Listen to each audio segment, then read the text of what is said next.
So today, being a fan of film-like cameras, film-like digital cameras, I wanted to see for myself whether this camera is the real deal for film-like images or whether Camp Snap is crap.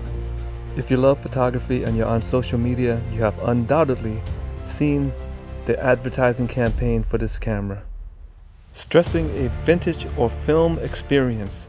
Hey, what is going down, you guys? It's Sam from CameraLegend.com, and we are in beautiful and historic New Rochelle, New York today with a castle behind me. I don't know the history of this castle, but today I'm not here to talk about the castle.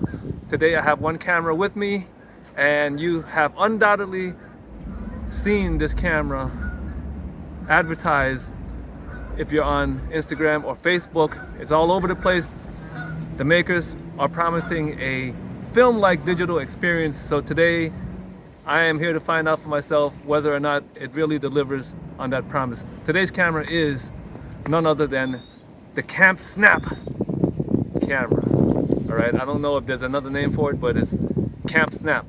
All right, so this camera has been quite popular, trending, I guess, and I wanted to find out for myself if it really does deliver film-like images. So let's take some photos. We'll look at the photos and I'll come back and tell you a little bit more about the camera.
All right, so yeah, gotta find me a nice quiet place because of all that wind.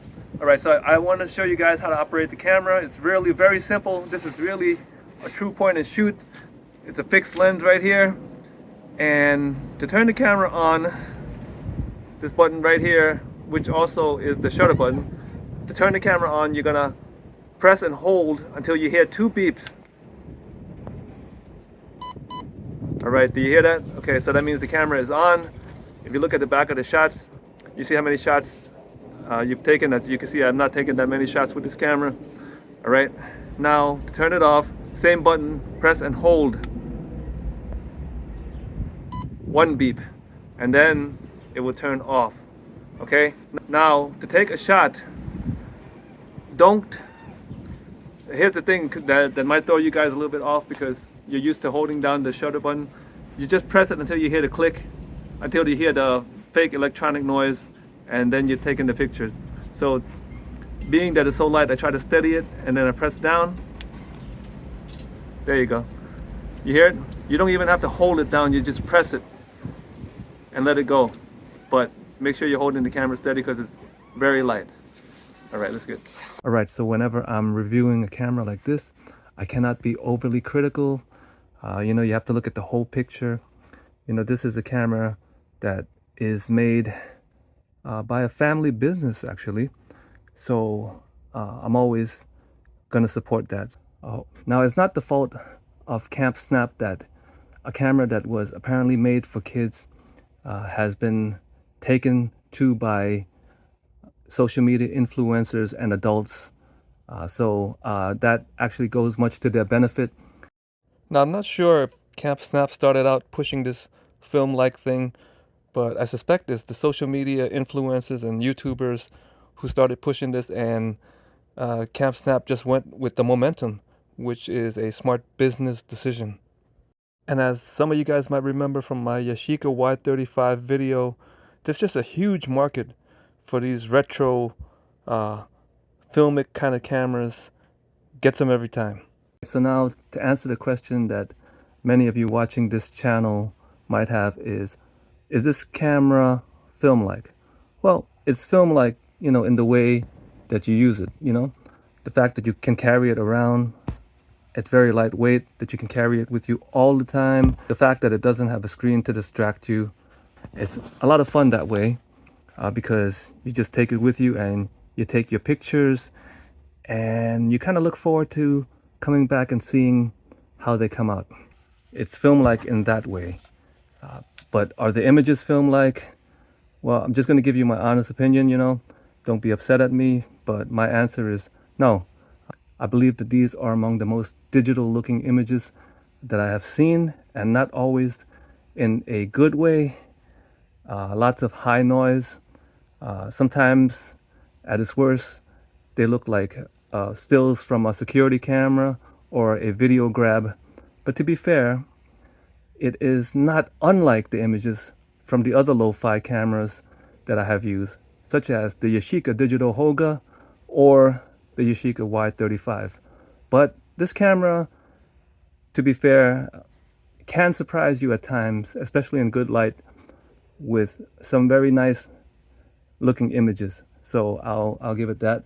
And just like the other lo-fi cameras that I have used, I actually enjoyed using this camera, and actually I like the images that I get out of this camera, even if they are very digital looking.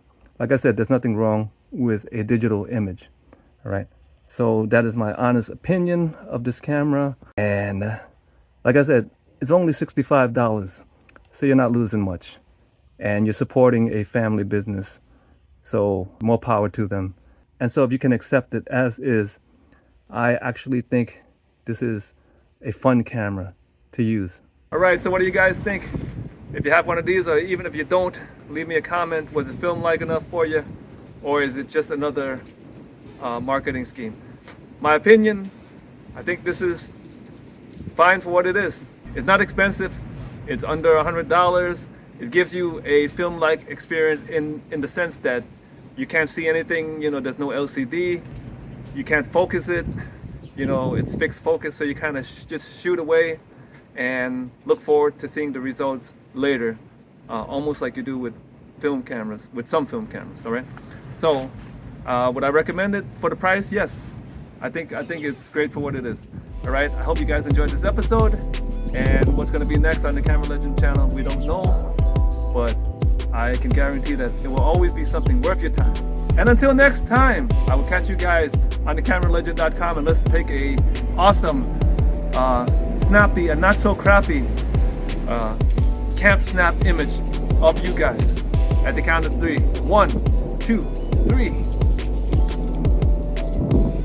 And I will catch you guys next time on theCameraLegend.com YouTube channel. All right. Yo, it's Camera Legend.